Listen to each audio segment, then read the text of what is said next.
যদি সবাই ফিরে যায়, ওরে ওরে ও ভাগা সবাই ফিরে যায়, যদি গহন পথে যাওয়ার কালে কেউ ফিরে না চায়, তবে পথের কাটা তুই রক্ত মাখা চরণ তলে একলা দলরে, তুই রক্ত মাখা চরণ তলে একলা দলরে, যদি তোর ডাক শুনে কেউ না আসে, তবে একলা চলো রে।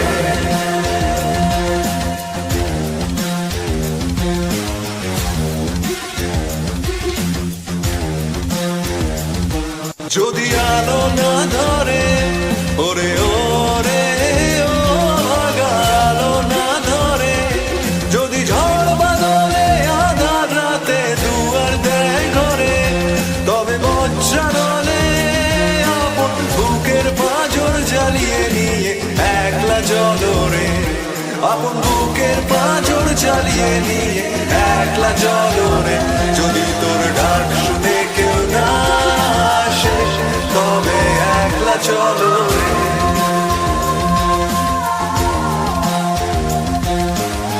একলা চলো, একলা চলো, একলা চলো, একলা চলো রে। Hi guys, thank you for joining the live stream. Today we have back with us after a long time Madam Political Scientist, also known as Audrey Trashcan. Hello ma'am, you are muted. Hello, Hi ma'am. Jordan. Thank you for having me on the show again. Welcome back. So I heard you were reading up on Pranab Bardhan for some research of yours, and you found Yeah. out, crazily enough, that he's an economist, of course. Those of you who don't know, very famous and legit economist from presidency. I think he did his graduation and masters in presidency, and then PhD in Columbia, or masters also in Columbia. I don't remember. We'll check out his bio as well. But the main point of today's live stream is that a political scientist found out that he has some insanely harsh criticisms towards the government, how the government can screw up. And that's very important because in economics classrooms, we are always taught market failure, market failure, market failure, whereas we are surrounded by state failure, state failure, state failure. So, ma'am, what did you find out? Okay, so like I had told you before, he does talk about state failure, but he also talks about market failure in the epilogue to this book. Fair So enough. he had written the main book in the 80s, and the epilogue he wrote much later. I see. Post liberalization, and well, let's begin with what he wrote in the main book first, before he saw the effects of liberalization. Yeah. So there he's started by barring the first couple of chapters where he's mainly talking about how we have the growth has decelerated over the years since independence. He is saying that one of the main reasons he attributes to this is the existence of dominant proprietary classes, within which he lists three categories. One is the category of elite businessmen. Then there is the category of rich farmers in the rural sector. And then there is the category of the bureaucrats. So the way he goes about arguing his case is that these three categories of very powerful elite people, they have varying demands from the state, and they have been sort of patronized by the state for all these years leading up to liberalization. So and that constant and ever increasing patronization that has been done by the state towards these categories of people, these elite and rich and powerful categories of people, is what has eaten into the arena of public investment, and therefore there is less scope for public investment, because these three categories of people are sort of sucking the state dry, and so there is little scope for public investment left after that. I see. That is the overall view that you will get Right. from the first reading here. So, does he say that? Does he give any recommendations or rectifications what to do to solve this situation? He doesn't overtly do that, but there is a hint that reduction in corruption is one of the first things, because even in the liberalization era, in the epilogue that he's written, The main problems he identifies are related to corruption. And of course, like I had told you before, he's not arguing it with a libertarian logic per se. Just because he's criticizing the state doesn't mean that he's adopting a libertarian logic. Yeah, of course. But he does identify that the very nature of state is such that, or the government is such that it has allowed for great degrees of corruption and laziness, sluggishness in work, and it has not uh, it has not condemned or punished uh, absenteeism enough. It has not punished lack of effort enough. And in fact, if See. anything, in an indirect way, it has only increased the scope for it by creating more and more jobs. And in fact, he talks a lot about how there are these fake jobs as in, these unnecessary positions created for some interest groups, some people from some interest groups, just to keep them satisfied and to give them Yeah. sort of free money. Yeah. You will Yeah. find this all the time happening. And he Hmm. he talked about it in the case of several states across India. I haven't gone through his charts per se because I've not been trained so well to read charts either. But I was going through the book mainly, the content of the book. So there he talks about this, that the government keeps creating these fake jobs for people to get employed in, and that's bound to suck it dry ultimately. Right. The moment you say the very nature of the state, has he ever used this phrase in the book? The very nature of the state is this way? No, that's just the way I talk. But yeah, Okay. I can't say that he used these exact words. Even indirectly, has he made this argument that it will always end up being like this? Does he say this is inevitable? Does he say that this is avoidable? That's the thing. He doesn't really give a prescription per se. The entire book is a critique of That this is always the happening. yes. And he has also shown that the parts that I wanted to highlight, he has shown that the license Raj, which a leftist will argue was a way for the state to retain its one second, please. Legitimacy, power. Yeah. So the license Raj, leftists will argue, was a way for the state to retain its legitimacy, but also ensure that maximum control remains within the hands of the state, which means that there won't be unregulated capitalism and there won't be quality degradation and stuff like that. But in reality, he's saying that basically the license Raj was some disturbance. Sorry? No, I thought there was some disturbance in the network. Oh, no. Okay. I could hear you fine. Okay. So, but he's saying that the license Raj was basically a way for the already established elite businesses to consolidate their power. So, because you have a license Raj in place, the ordinary people of the country are unable to access the licenses required because they don't have the money to pay the bribes, they don't have the networks already established, and the licenses are not helping the country to develop economically. And protectionism, what they call protectionism, is ending up crippling the economy. So he does, I'm paraphrasing, but he does kind of say that. Is he a leftist? Is he a self-declared Marxist economist? See, I don't know about that. I don't Google authors much. We can I just Google it. read whatever I come across. But from what I've understood, he's not right wing. He's not right wing. Yeah. Okay, because the way he has criticized the effects of liberalization in the epilogue, you can know for sure he's not right wing. He's not blind like that. So I mean, not that leftists aren't blind; they are all blind. But no, he's not right wing. So one can assume that, despite his criticism of corruption within the state, that he in fact, he argues for better public investment. He's not against investment in the public sector. Okay, I see. To that extent, one can say that he's pro-state. He's not anti-state. In fact, he uses the example of Korea to say that even in Korea there was state-led development. It was not a free market development.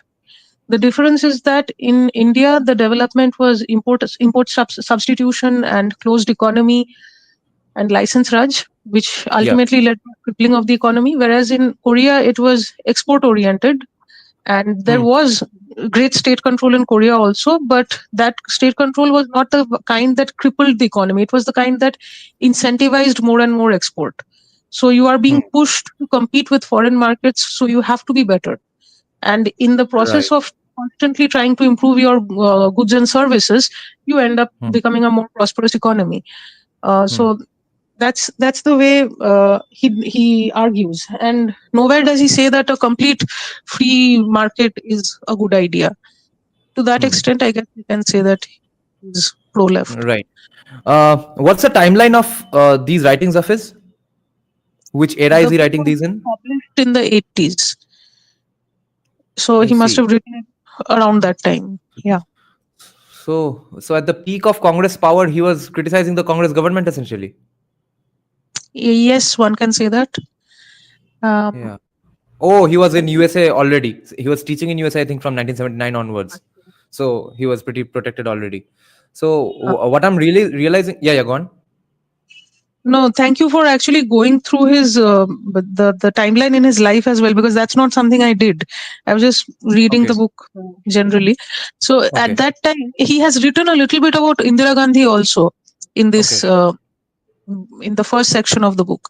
So she's okay. saying that he's saying that Indira Gandhi was also wary of these dominant classes, the three Hmm, classes that I mentioned. hmm, Um, One second, I'll just hmm. go back to my notes and see if I'm misquoting You or can something. go. I'll just give a basic bio of Pranab Yeah, Bardhan to my audience. Okay. So Wikipedia says Pranab Bardhan is an Indian economist who has taught and worked in the United States since 1979. He is Professor Emeritus of Economics at the University of California, Berkeley. Bardhan received his bachelor's degree at Presidency, his master's degree at University of Calcutta in 1960, doctorate at Cambridge in 1966, with a dissertation entitled "Economic Growth and Pattern of International Trade and Investment: A Study in Pure Theory." He taught at the University of Calcutta 61 to 62, MIT 66 through 69, ISI 69 through 72, Delhi School of Economics from 1973 through 1977, and joined Berkeley Economics Department in 1977. He has been left left India the moment communists came to power in West Bengal. He has been visiting professor and fellow at London School of Economics, Trinity College, Cambridge, St. Catherine's College, Oxford, and University of Siena, Italy. Holy shit. His early work was on growth and trade theory. Subsequently, he has done theoretical and empirical research on rural institutions in poor countries, on political economy of development policies, and on international trade and globalization. A part of his work is in the interdisciplinary area of economics, political science, and social anthropology. He has been on the editorial board of a number of economic journals. He won this award, Mahalanobis Gold Medal, etc., Indian Econometric Society. He is author of 13 books. Bardhan is also an advisory on the advisory board of something called FFIPP USA, Faculty for Israeli Palestine Peace USA, a network of Palestinian, Israeli, and international faculty and students working in for an end of the Israeli occupation of Palestinian territories and just peace. Just peace. He also served on the inaugural social sciences jury for the Infosys Prize in 2009. Okay, there's a gist of his views here as well. Okay, for Bardhan, equality of opportunity is more important than equality of income. Nice. He's almost our guy. He's mostly in the, of course, Amartya Sen, Abhijit Banerjee wing, basically developmental economics. But he's 40%, 50% on our side, or at least he has criticized that era of Congress. So 60% on our side, I'd say. Equality of opportunity depends on such factors as land distribution, education, and social equality. Fair enough. In his book, The Political Economy of Development in India, Bardhan discusses the nature of dominant proprietary classes in India, which you talked about. He claims that the industrial capitalist class, rich farmers, and the professionals in the public sector are the three main dominant classes in India, which play a major role in influencing and designing public policy. Bardhan claims that there is a conflict of interests among these classes and they fight and bargain to get adequate share in the spoils of the system. This process of negotiation and bargain gives relative autonomy to the Indian state to exert its power. Bardhan is famous for his prediction about China in 2005. He said, quote, China's authoritarian system of government will likely be a major economic liability in the long run, regardless of its immediate implications for short-run policy decisions. Source: a speech by Minister Mentor Lee Kuan Yew at the 37th Jawaharlal Nehru Memorial Lecture in 2005 में speech by Minister Lee Kuan Yew. But anyway, my point is, has this prediction even come true? Is China facing any economic liabilities? That's pretty debated. Who knows what the truth is? Some people say China is on the brink of collapse. Some say they are not at all. So anyway, ma'am, go on. Yeah, so I just found the section he's written about Indira Gandhi a little bit. Okay. He think that Indira Gandhi was also wary of the control that the dominant proprietary classes, that is industrialists, rich farmers and bureaucrats, had over the state, and by extension that they had over her. And what she did is she centralized the flow of patronage and spoils from the state. And by doing that, and Pranab Bardhan actually appears to criticize this, because he's saying that by centralizing all the power within her family, which is something we still see in the Congress party, that everything is family centric, centered around that one family. He has made sure that Congress is no longer a decentralized entity. She has become the party. She has become the nation. So, as a result, any criticism of her is taken to be criticism of the party of the nation. So, this is something he's written. And besides that, he's also talked about how this meant that the dominant classes, their channels to political power were made more narrow. But this was not a good thing, because when everything is focused around one family and the ways to access that family are obviously limited, then the brokers in between, they become more and more extortionist. As long as you have multiple channels, there is a scope for extortion then also. But as long as there is a competitive multiple channel system, then naturally, due to competitive rates, there is some benefit to the people seeking it. But the moment you crystallize it into one family, then there is a race to reach that family, and in an effort to, in that rat race, the people in between, they become more rent seeking, they become more extortionist, and that leads to political racketeering, which also impacts the economy, because which is something we can still see in some states. So and excessive centralization of administration and polity, it also corrodes the federal structure. This is something he says, which is why the state and center relations also get affected. And finally, he says that in such situations, the urban industrialists and bureaucrats tend to support the strong center because they are closer to the center. But the rural rich farmers, who are usually, geographically and even politically a little further away, they don't tend to support such a strong center. So this is the note on which he ends that little thing about Indira Gandhi. Okay. Here's a question from an audience member. Do you know anything about it? Do these economists take technological advancement into consideration?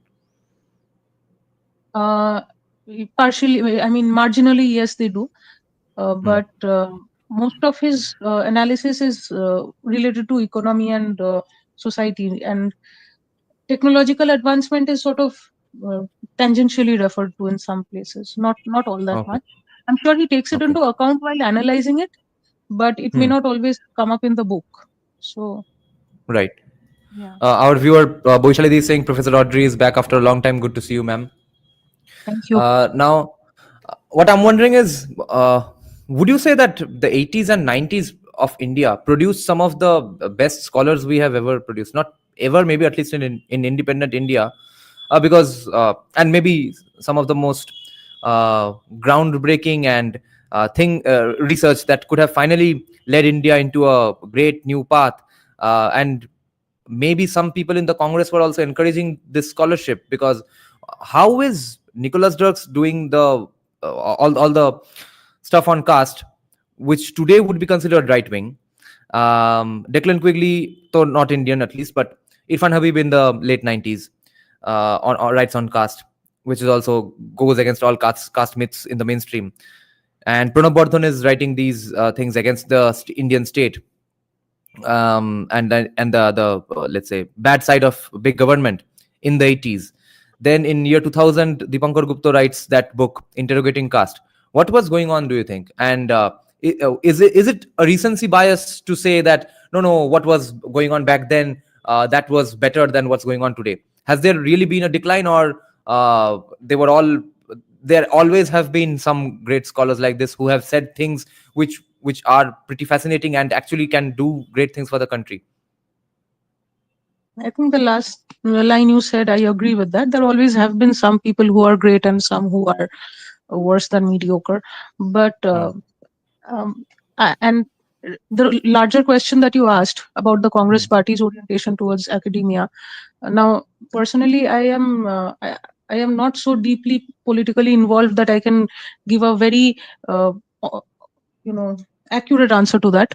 Yeah. But from what I have understood from my little interactions or whatever, is that while there is, of course, a tendency of the political regime of that time to produce some scholars who are going to work for the party in a way, this can range from economists to sociologists to even literature people. But I guess at that time there was a certain degree of respect to academics, which allowed them freedom to pursue work in their own ways as well, which is probably still there even now. I don't see Okay. this regime interfering so aggressively to stop us from doing any kind of academic work. If anything, I wish they would, because some of the work being produced is utter rubbish, but Yeah. and very deeply propagandist in a very blatant and false way. But and I don't see this regime also trying to stop us from doing that.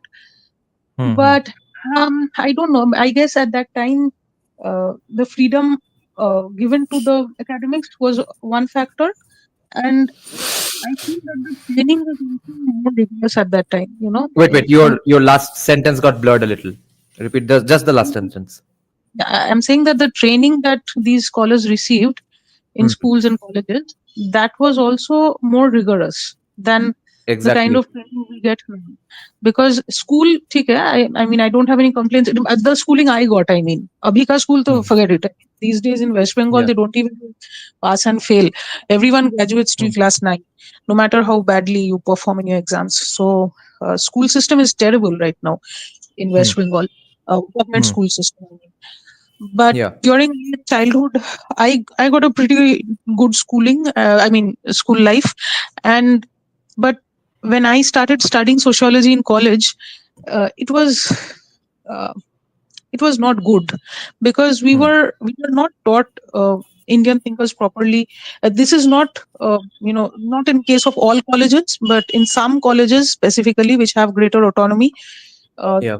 The teachers get to design the syllabus in their own random ways, and sometimes the students don't get the right kind of exposure to statistics, to Indian social thinkers, and to a more difficult, I won't say difficult, but a more in-depth variety of sociology. Instead, they are only exposed to an overdose of, say, feminism, and maybe an overdose of some Marxist theories or something, and that's about it. So the people graduating from such places, they are not sufficiently equipped to even analyze society or economy properly. I see. So what can we expect from students like that? What kind of thesis will they produce? They will only work on the hackneyed topics. Like these days, the most hackneyed topic I find everywhere is any when you try any random university or institute, at least one or two people will be working on menstruation. That's about it. I I mean, see. what are they working on? I mean, or something to do with gender and sexuality, something to do with transgenderism. But uh, personally, I feel like these are just easy topics. These are ways to get a PhD without working very hard. I So see. ever since the system, when I was in college, in fact, some of the teachers took great pride in telling us that one of our seniors did her undergrad dissertation on the song "I Am a Barbie Girl" or on bullshit topics like that. So if teachers themselves are encouraging this kind of quirky, stupid bullshit, then we can't expect great scholarship from such students when they are growing up. So when they are Right. in university or PhD. So I believe that a firmer, more stern education system back then may have also played a role in the rise of such scholars at that time. Was it a literature PhD or a sociology PhD? The I am a Uh, Barbie girl PhD. It wasn't a PhD; it was an undergrad Oh, dissertation. But even okay. then, Fair unforgivable. I enough. mean, you do an undergrad dissertation on a stupid song. It was like a breakdown of the song, a critical analysis of it. I mean, even in undergrad, can you really condone a thesis dissertation like that? If Do something real. Do something real. Don't just listen to your favorite song and then write about it. It's not even a good yeah, song. Anyway. our scientist audience member is saying, isn't menstruation a subject for anatomy? Why is it being studied in social science classrooms? Yeah, so I'll tell you the way they go about it. Because Hmm. most of these disciplines, they have to be covertly or overtly anti-Hindu in a way. So they will talk about how there is worship of female deities, but Hmm. menstruating women are not allowed to enter mandirs. This kind of a stupid dichotomy. They'll take up something like this, and then they will Hmm. cry about it and write a whole Hmm. thesis about their crying. So Hmm. something like that. I'm of course minimizing it greatly, but I don't want to maximize it either. So there's no Hmm. point. Uh, Hmm. I have some pushback for the for the I am a Barbie girl issue, because it's tough to push back without a laugh, because after all it's a funny hilarious song. It's meant to be a funny hilarious song. The song itself, the producers and the singers themselves don't take the song very seriously. It's a funny song, yes, and then you but write a whole undergrad dissertation about it. I mean, but and critical analysis of contemporary classics, think of the term lokoshongit. Isn't lokoshongit also critically analyzed for what it says about the society at that point? So any popular music is lokoshongit grammatically. So why not Barbie girl then? okay, okay, that's a good point. Um, It's LA I, lokoshongit. yeah. I guess. Now Boishalidi has two fantastic questions. One of which you actually basically answered already. She's saying, given the situation at JU, do you think humanities at JU should be completely defunded? It seems people get to know humanities comprehensively on YouTube than cherry-picked Marxist syllabi. And also, this is my personal question to you. Do you agree with this statement that it's cherry-picked, the syllabus in social science classrooms today? See, in Calcutta University, it's not so cherry picked because it is a Acha. big university with a lot of affiliated colleges. So, if you're studying directly under Calcutta University, Hmm. like colleges like so many, Hmm. Robona, whatever. Yeah, So, countless. then it's not cherry picked so much because that is a very, you know, what do I call it, a fixed syllabus that they adhere to. Acha. But Acha. if you study in places like JU, Pressy, or Xavier's, places like that, Right. uh, some of these non-CU places, there the syllabus has a Hmm. lot more liberty. Now, Hmm. if you have good faculty members, they will give Right. you a good education in those universities or colleges. But if you have lazy faculty members who will just avoid teaching you the difficult sociological theories, or who will avoid teaching you Indian sociology altogether and then take great pride in it, who will simply teach you how bad society is and how patriarchal society is. And there was a teacher who even told us that every single utility in the house is patriarchal, Hmm. is an agent of patriarchy, because it Yeah. hides the woman's labor. So a washing machine is patriarchal, a dishwasher is patriarchal, because it's all hiding the fact that women are picking up the clothes and putting it in the machine. This is the kind of bullshit that undergrad sociology books are taught in some places. Not all, again, not all. Okay. Colleges under CU, like I said, are different. Colleges under Bardhan University, or these places, the big universities and their affiliated colleges, that's a different story, because there it's a fixed syllabus, and there, unless you have a nut job teaching the kids, they'll usually get a proper education. But uh, places where syllabus is more flexible, you have to be more careful. I would suggest you go through the syllabus properly before enrolling, and I would suggest you enroll in a better course to begin with, a more useful uh, Hmm. skill developing course. Now, and what about the first question? Given the situation at JU, based on that, do you think humanities at JU should be completely defunded? This is my personal opinion. Nobody cares what I believe, but I feel that JU is an extremely toxic place. So I feel that the toxicity comes not only from the syllabus, but from seniors and some faculty members who support those seniors. So Ma'am, syllabus before is the before you before you proceed, let me just clarify one thing for a lot of people who might be skeptical of this view, or a lot of commies who might be watching this video. This is not coming from some village mafiosil pass out. Okay, the woman we are talking to is a topper from her graduation, master's, PhD days from multiple top legendary institutions in the country. Okay, such a person is saying it, and if someday she shows her face and reveals her identity, you will know what that I was telling the truth. So for now, just trust me, bro. Okay, now proceed. okay. Chance pe dekha, if they have to say chance pe Yeah, dekha, me chance yeah, to it's not pitch. going to work out. Yeah, Yeah, we chance পেয়েছিলাম and it was disgusting, so I quickly ran away. So anyway, yeah. Should I it be was saying, defunded? see, the syllabus is um, stupid at worst, but I don't have a problem with the syllabus because I think people have a brain of their own, and if teachers teach you bullshit shit, you will understand that.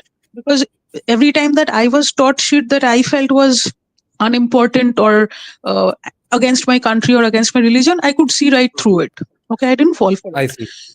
I see. And I'm sure there were other people in my class who may have fallen for it. But even if they fell for it, suppose like some Bengali kids, they have a very communist upbringing, right from home. They get this communist upbringing while growing up, so they may not have a Yeah. problem with some of the anti-India, anti-Hindu Yeah, yeah. shit. But Yeah. but even they got bored with it. Okay, Acha. you can only take propaganda for so long. So they would get bored with all the kind of unnecessary bullshit that was being taught to them. And see, people who go to college, especially middle class children, they know that they have to use the knowledge they gathered there to get a job in the market, right? Not everyone has the luxury to depend on their fathers to send them abroad Yeah. with whatever they want to do, right?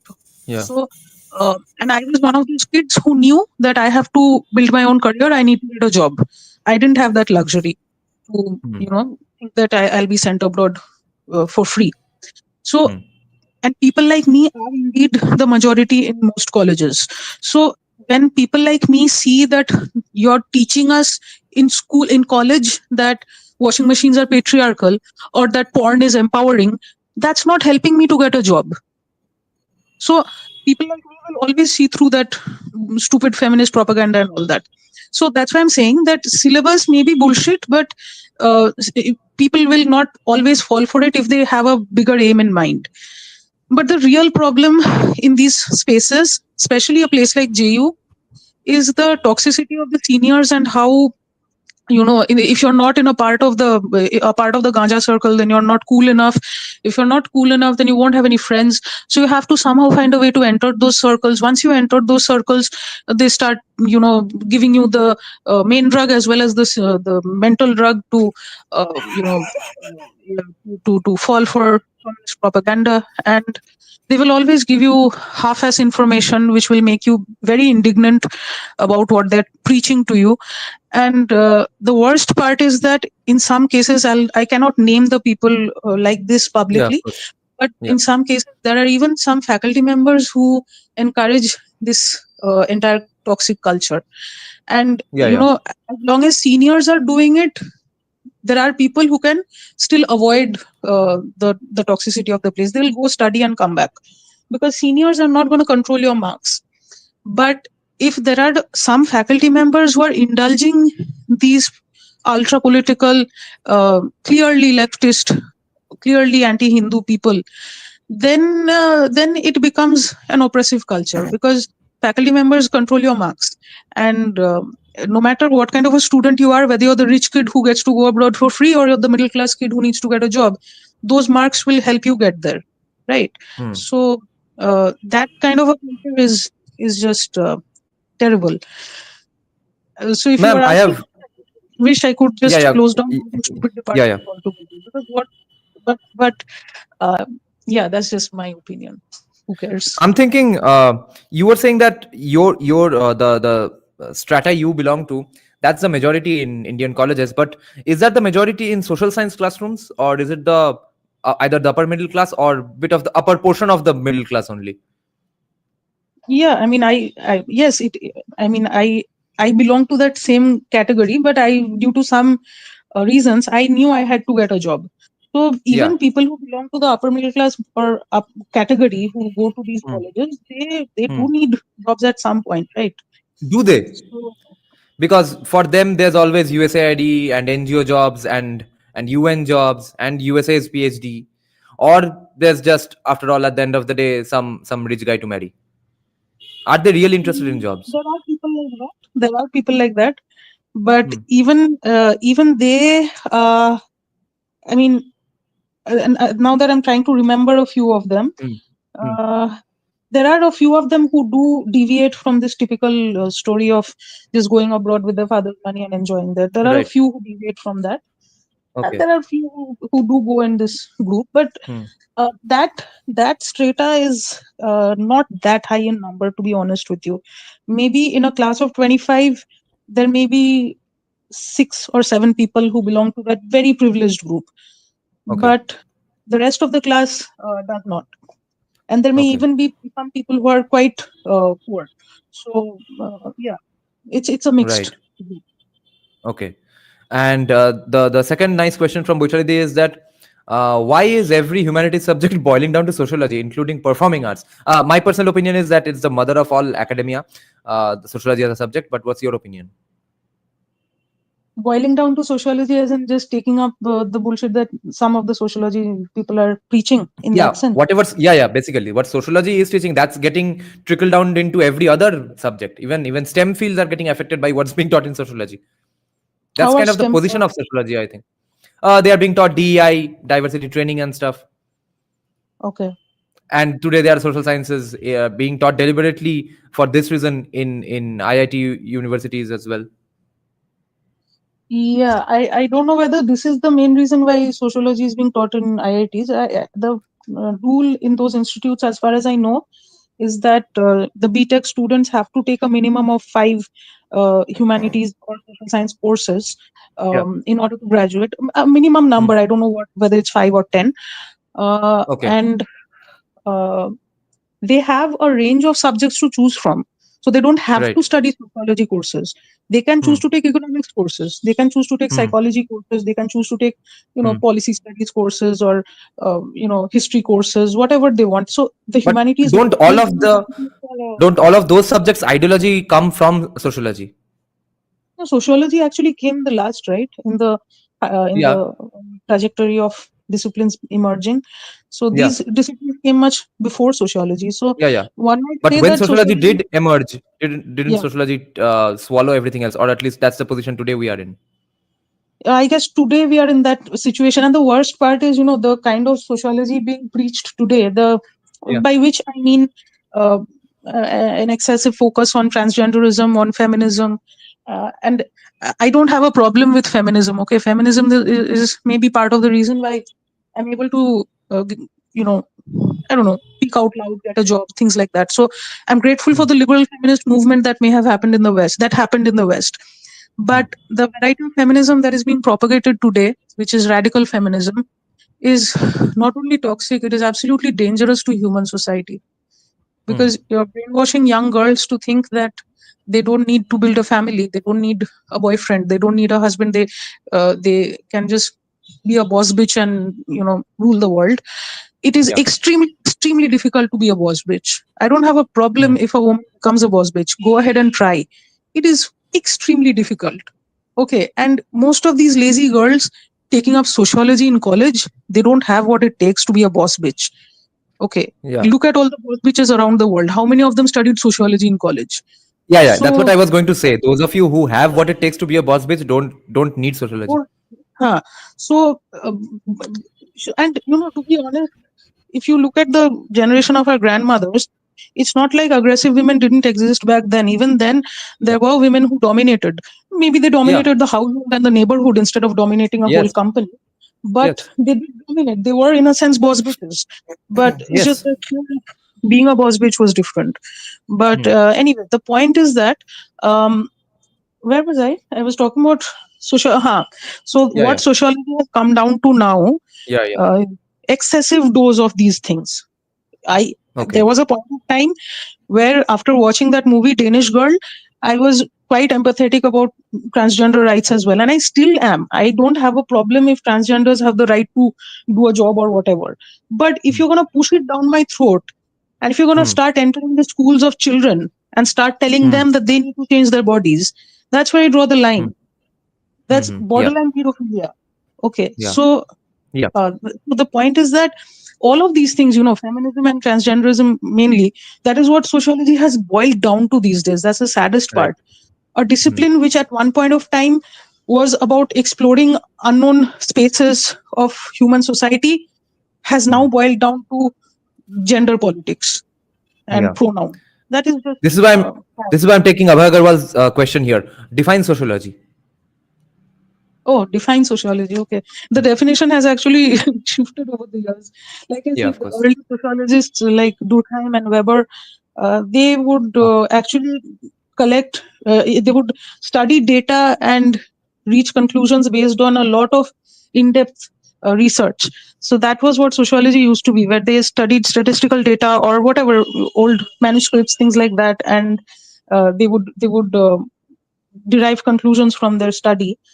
And Hmm. then there was also the group of people who did field work, like Malinowski, for instance. And there were many descendants of Malinowski also in the intellectual Okay. way who did Okay. do field work. And when I say field work, I don't mean the going for a 2-day trip and coming back with a lot of opinions. Not that. These are Right. people who actually stayed among the people that they studied and for a long time, and understood their way of life and wrote about it. Hmm. There was and then there was also towards the 60s, I think, there was a greater turn towards theorizing and all of that. And as you can see, it's not easy to define the discipline so simply. But if I must, I could say that it's a study of human society, and it has been conducted in different ways over the years.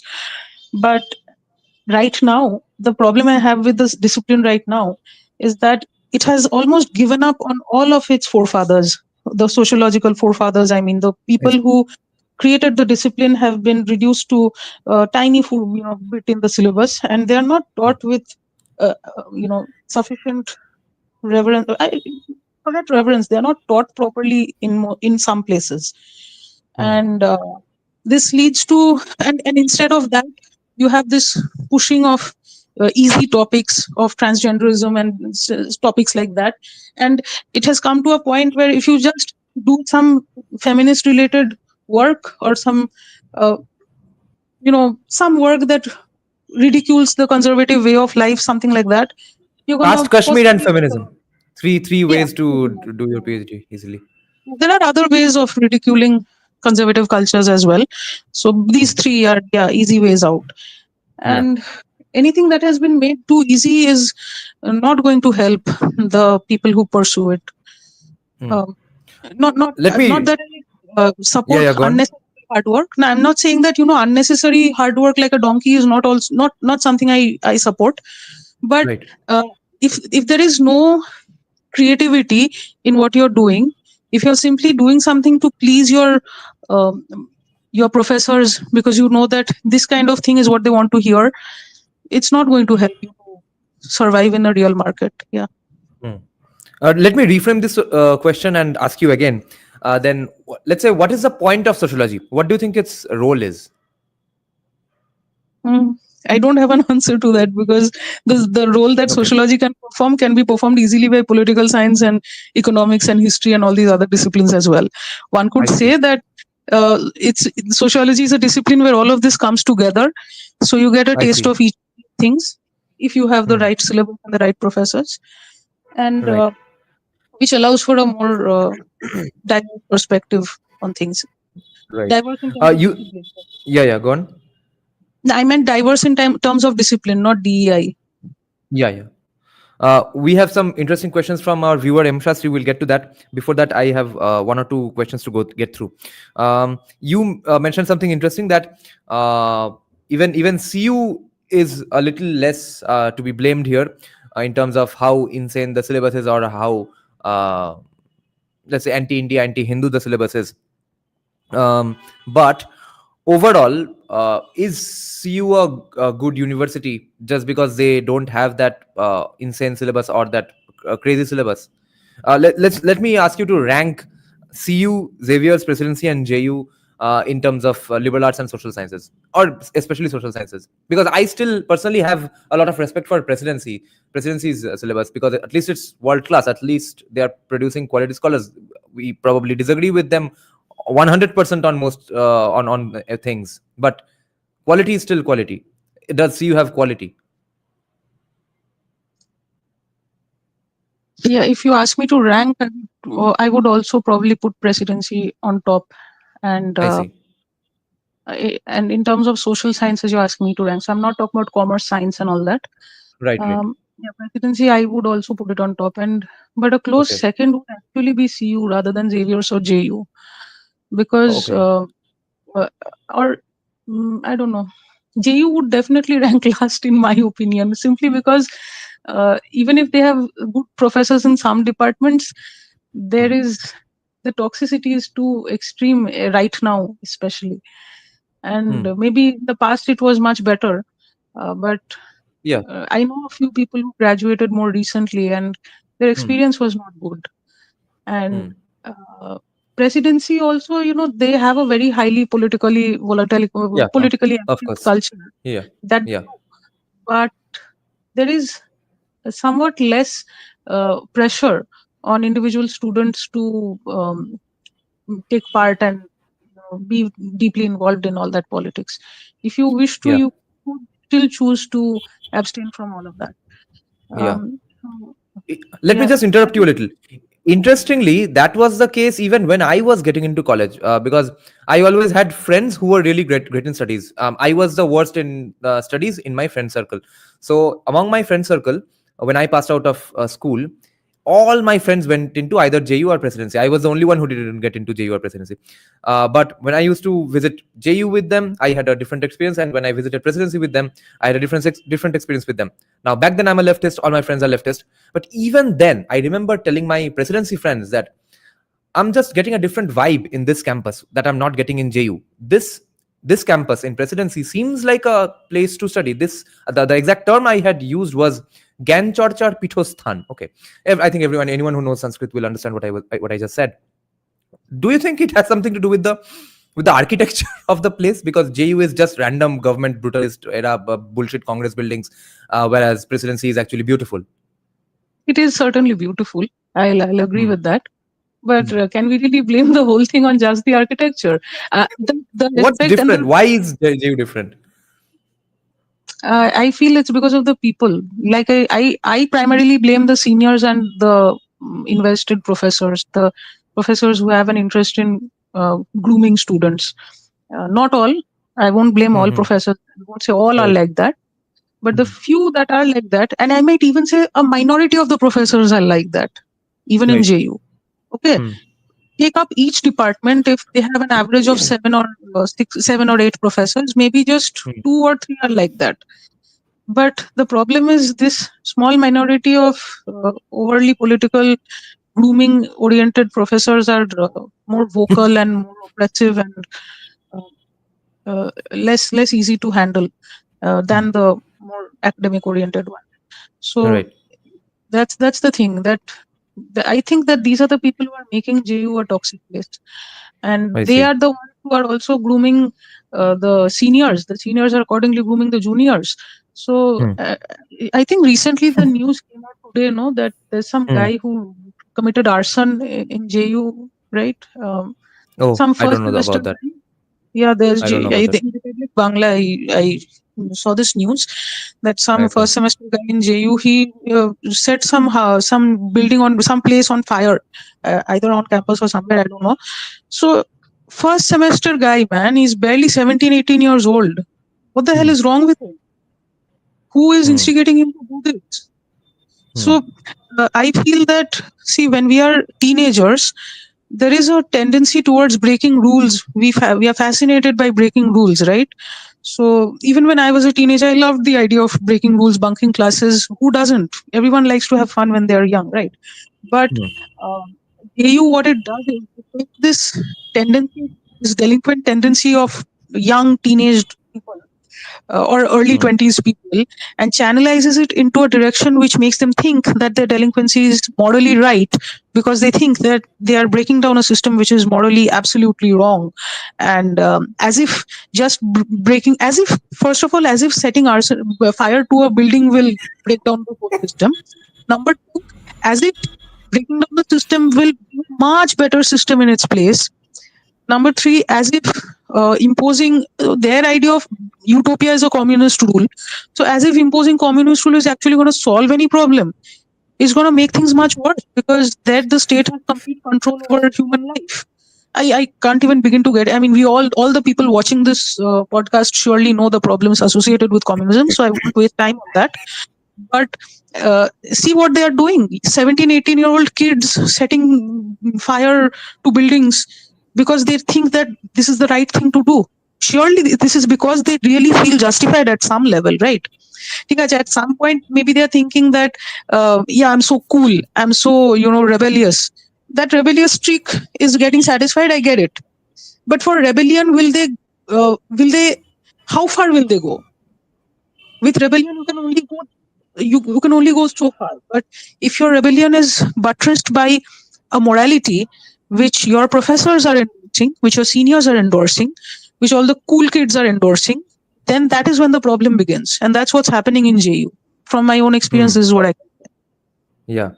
Philosopher Christopher Nolan, through his character Joker, once talked about a kind of person, and who is, by the way, worshipped by commies of JU and presidency, but they don't understand how much Christopher Nolan would have hated them, or if they met, if he actually met them. But the dog who's just chasing cars for no reason and would not know what to do with the car if the car actually stopped and he reached the car. So the burning down of buildings by JU students is like that. And also Christopher Nolan basically showed a communist revolution by Bane, and then it getting defeated and it being shown in bad light.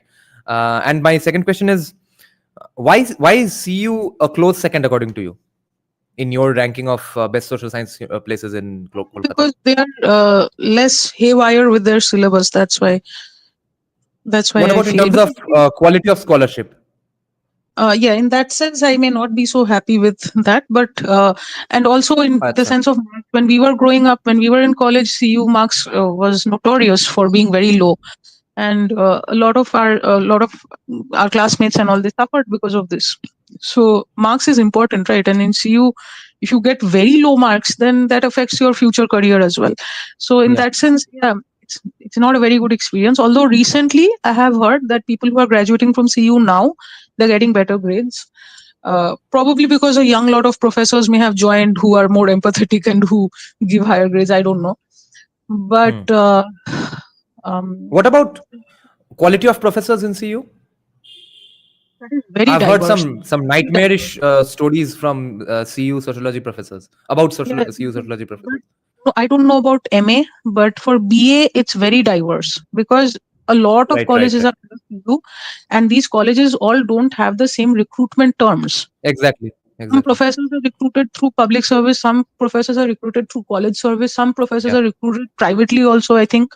So there is no assurance, there is no fixed standard about how these people are getting recruited, because every panel of CSC, PSC, whatever, they have their own priorities. So when I'm criticizing CU, I mainly mean masters. So I know someone. Yeah, go on. There are a few notorious elements in, but they have retired, I think. As far as I know, they've retired.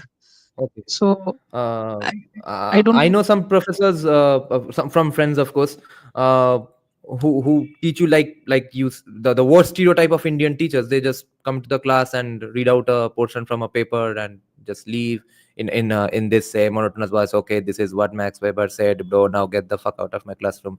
And I have a friend who did her master's from CU and then went to do her PhD in USA. but her sister studied in presidency. So when she passed out of CU doing her masters, even then at that point she did not know what epistemology ontology meant, and she went to do her PhD. And then her sister, who studied from presidency, she explained to her what the fuck epistemology and ontology is. She passed out of CU with Yeah. marks, without understanding epistemology or ontology. I wasn't thinking about the MA. I was thinking Hmm. mostly about graduation kids. Right. So for Right. MA, you're right. Yeah, CU is not that great an idea. But I mean, I can't rank JU or Xavier's to be much higher either. So I I don't see. know.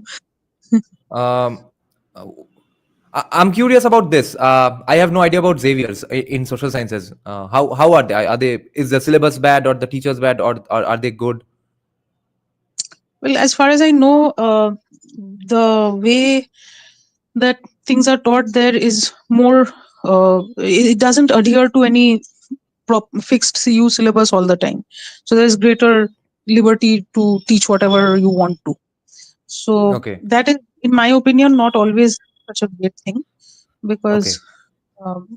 that means that students may not get what teachers don't want to teach. Students may not learn, certain things that teachers are not equipped to teach. So Hmm. yeah, Our scientist audience member is saying JU's academic jingoism was due to engineering, which has gone through gradual decadence. Nowadays, nobody takes JU's engineering seriously. mm, yeah. Um, JU was famous yeah, yeah, because go of on. engineering, and Hmm. in the humanities departments, I think economics was a famous department. Economics, pol science, these were the famous departments. Hmm. And English, there's a lot of gam, and people who get through JU English, they think they have conquered the world. So I don't know whether it's just that aura that they create which makes it such a great department or not. I don't know, but yeah, anyway, who cares? It's Literature English. is art. You are teaching art. There, most amount of it will be giving vibes. So, and Yeah, if you and vibes of a particular kind. If you create your exclusive group and your own consumption patterns, and you get into it, then you are a king. yeah. There's no objective judgment anymore. Where would you rank presidency in all India terms, in terms of social sciences? Uh, I don't think I should comment on that, because I have not had enough experience of enough of the universities across the country. Right. So only a few. I have only been exposed to the universities in Delhi. So Right. I don't know about Bombay or Chennai or places like that. So I guess it's best for me not to comment much on that. What about in terms of quality of scholarships? Because you have obviously read stuff from everywhere in India. Yeah. Okay. But that is just, I have not read from scholars who are very very young or very recent or things like that. We Oh, have mostly been taught yeah, yeah. old authors. So to Right, that extent also, it's difficult for me to give an opinion on that. right, right. But Uh, yeah, go on. no, that's it. Yeah. Okay. I'll just answer this, and then we'll get to M. Shastri's a little more direct questions. He's saying, I'm gonna go on go an extreme iconoclast, and gonna ask or how or what would it take to create and develop an existing university to the levels of JU to diminish its overwhelming dominance. See, Eke Brahmo, the way JU was founded itself, there lies the answer how to beat JU. JU was created by people like Sri Aurobindo to beat the hegemony of the British education system. JU was a fuck you to the past education system, and then JU became one such institution itself. So how to do it directly today? Fill it with highly paid academics from all over the world. Build its legitimacy first, and then alter it however you want. No, obviously never sacrificing the quality of discourse, quality of scholarship. Topic agreement disagreement is a secondary thing. First and foremost is quality of scholarship. But in order to get that, in order to get the legitimacy, you have to fill it up with, to be direct, white people, white scholars, in order to make it a legitimate institution from all over the world. Now, if and many people in the government do understand these things, and then they pander to the far left nut job commies in the west. Okay, because they are the famous ones, they don't know anyone else. they won't fill the universities with Declan Quigley's, Nicholas Dirks's, and Andrea Major, who said that Sati has nothing to do with Hinduism. We discussed her paper, or even Dr. Sumit Guha, and even this person, who's the other guy? Anyway, all the people we discuss. Okay. Oh, even Salvatore Babones. They need to be building up the credentials of our counter institutions if we really need to make any, or just change the faculty there only. What's your opinion, though, ma'am? Yeah, I do agree. We need an alternative. That's what we need, because I'll be honest with you. Even when we were applying for undergrad or even postgrad, JU was never, at least it was never my first option. Okay, I always thought of JU as a backup if I don't get anywhere else. Which is why, like I said, chance fair dekha did happen, but I ran off as quickly as I could. But yeah, so as it is, it has gone down to such a position where most people who are serious about getting a job will not apply to it as their first option. So now, really, all you need is a better alternative, something with. I hate to put it this way, but something with more flash and more substance at the same time. So, and the appearance part of it is also important. You cannot have a very rundown institution and then expect that people will regard it very highly. You need to invest more in this education and offer a better alternative to the consumers, to the students. This is basically the more direct question and the more reframed version of the previous question only. So if Narendra Modi makes you education minister, how would you clean up the system? Or even how would you make a competitor to JU, which is as sought after as JU? Okay. The first problem with JU is that the professors who are trying to groom students into a political ideology, they are fixed in their cushioned jobs. The jobs are And permanent. also, them away. the way they got their jobs, there lies the source of the problem in the first place. They got those jobs just because they were CPM, close to CPM or close to Congress back in the day. Yes. So today, if someone gets a job just because they are close to BJP and then they say casteism happened after the British came, then we are stuck in the same fucking place. Yes. So that is the first 2 points. Number one is that they get their jobs through some networks or some favors, or if I want to be very safe with my words, if not anything else, they get their jobs because they follow a certain ideological path in their writing, in their work, right? Even if they don't have networks and favors, at least ideological affiliation they surely have. This much we cannot deny. So that is the first problem with JU. And secondly, having adhered to that ideology and accordingly gained favors by it, they land these jobs from which no one can throw them out. And why just JU? Why just JU? There are people in other places also, in central universities, who are propagating absolute rubbish against our country, who are preaching to our students that, the military is your enemy, the army is your enemy, defending our borders, and they are our enemy. So this kind of thing happens outside JU also. Look at what happened in JNU a few years back, right? So, and we hear bits and pieces from such professors from time to time, even outside of JNU also. So this problem exists across various universities, and in each and every case, they are permanent in their jobs. They know they won't lose their jobs. At worst, it will be a slap on the wrist, and this lack of consequences is part of the problem.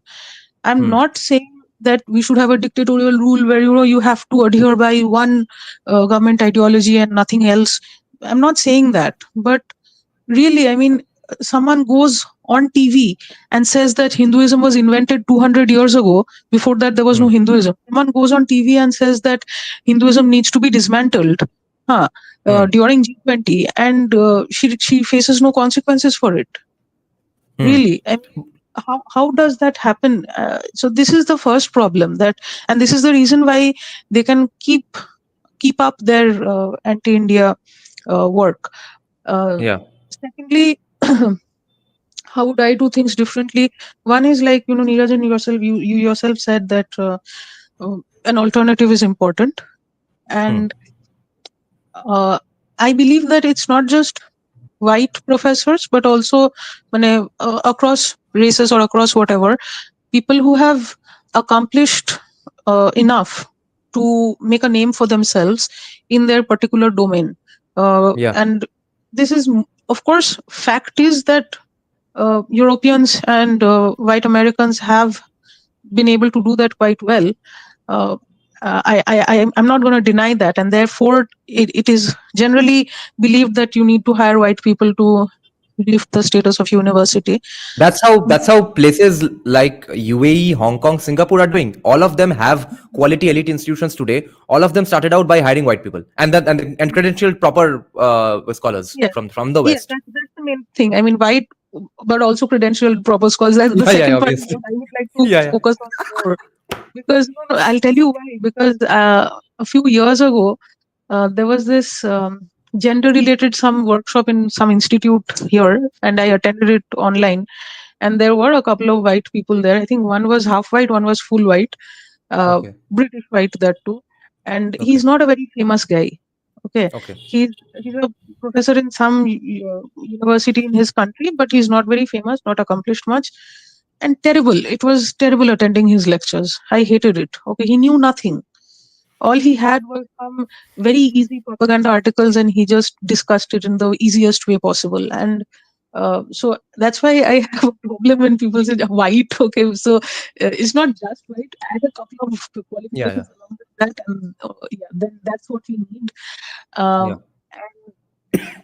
And the only thing that I still don't know how to reach is JU offers the degree at a Hmm. very low cost money wise. Okay, same with presidency. All these government institutions, they offer Yeah, this at yeah, a very low cost. Now, yeah. if you're hiring people who are very well qualified internationally and you're paying them really well, either you have Hmm. to invest en masse in that institution so that you can reduce the cost of studying there, or what you can do is you can charge a regular fee that you should, and maybe Yeah, offer a few scholarships to the yeah, yeah. economically disadvantaged people, because Right, right. uh, I also believe that I'm not so right wing that I think only one straight off people should get educated, but Hmm. uh, then again, I also don't believe that everybody should get higher education, but whatever, just Hmm. to get there somewhere in middle, somewhere in between, I would say that we could offer scholarships depending on the economic situation of the people. The Yeah. scholarship also needn't be a blanket scholarship. It could depend on the income of the family, things like that. So these are some of the basic ideas off the top of my head. I haven't Hmm. really thought about it in great detail because I don't think I'm becoming education minister. So yeah, Yeah, yeah. just Someday, hopefully. So and with the country going more and more feminist every day, we can hope to see you oh God, on, on, it's on dangerous. such Education a is dangerous. now. Now to tie this together with Pranab Bardhan's research, what must the state do in terms of education then? Should it invest according to you, based on what you have learned now from Pranab Bardhan's research as well? How much should the state do? Should it really spend on education and quality education and hire the Salvatore Babonezes and Nicholas Dirkses and Declan Quigleys, or should they not, and then just see JU go on doing these shenanigans of Azad Kashmir and stuff, and then just say that these people need to be beaten up, they need to be given third degree, and basically rant about it and without any concrete results? Mm. So if I want to, if just to go back to Pranab Bardhan's book here, he's saying that like I told you a while ago, that the Hmm. dominant proprietary classes, they are making constant demands from the state, Hmm. which is not allowing for enough investment in the public sector to to happen. Hmm. um, and this has reached a point where it's like a system infested with termites, because there is great overstaffing, absenteeism, sinecures, fake jobs, fake payrolls, fake overtime, all kinds of things. These are things that we already know, and everybody is in on it. Not to quote Kejriwal, but some mile hue in a different sense, Of not course, in of just the course. party sense, but in Yeah, the yeah. economic, government, bureaucratic, that sense. So that's what he also writes. Hmm. um, and then he goes on to say that, one second. He's saying that economic failures occur because the state is unable to insulate its economic management from the political pressures like rent seeking Yeah, and patronage yes. disbursement. So he Yeah, would yeah. actually advocate an economic system which is detached from the pressures of these proprietary classes, possibly even detached from the pressures of certain political groups or politicians. How So the that's fuck the can kind that of happen? ideal, yeah, that's the ideal utopian economy that he's imagining, which Yeah. would, uh, if we could insulate it, then it would help to develop our economy. And he's also saying that we need more accountability from the public sector and from the executive leadership, because that's what, he gives the example of South Korea and says that in Korea it did happen. There was greater accountability. Well, how will you do it in a country like India? You try to push accountability in any one place, somebody else will bribe the guy and you know go back to the old system. And you lose elections immediately. Yeah, elections as well. Now, though, everyone is turning libertarian. Yesterday, Tehsin Punawala came on Kushal Mehra's podcast and said that the first thing we must do is fire 50% of the bureaucracy. What the fuck? In 2025, he's saying it. Itne saal kaha the bhai? And then today, a parliament speech of Abhishek Banerjee went viral. He's talking about taxes on this, taxes on that. We are getting taxed on salary, then getting taxed on spending, then getting taxed on saving, etc. Why are there so many taxes? इतना taxes से क्या करोगे? Mostly के taxes से ही तो तुम्हारा ये वो लकीर भंडार चलेगा. So after coming to power, everyone will again flip. But this brings me to the idea of one nation, one subscription. What do you think of that? Is it going to be really beneficial? Yes, for academic research, of course, it will help. And it's Yeah, I because that believe also cost a lot of money, a lot of public that money. does. Okay, one thing I would do differently is that, the JRF money that people get, I think right now it increased to about 50,000 or so. JRF SRF money that people are getting. They are getting this money regardless of what kind of research they are doing. So JRF is a system where you get the scholarship, then you apply to a university and you start getting your JRF money every month. But there is no check on what kind of research you're doing. So basically, you're getting JRF money for maybe doing research on Azad Kashmir and promoting it. Maybe Exactly. you're getting JRF money to do research on how everybody should become a transgender now. I'm kidding. Of course, no one's doing that yet. Yeah. But Yeah. you get the idea that Yeah. people can easily get government money to write stuff against the government and in a very unfair way. I'm not saying don't criticize the government or don't criticize the state, even criticize whoever you want, Yeah. but Of course. have a correct moral basis for it also. Okay, you're just doing it because it's fashionable and because it's gonna reap rewards because the academic system is oriented in that way right now. That's not something I can digest. Yeah, those opinions are just incentivized. People are not stumbling upon them out of their own critical thinking. It's just incentivized. Say, stumble upon that idea. I'm waiting for you to stumble upon that idea that Azad Kashmir needs to happen. Like Arundhati Roy once lost a debate to Karan Thapar. Karan Thapar politely asked a question, and Arundhati Roy got pissed off with him. I did a live reaction of it in the beginning days of my channel.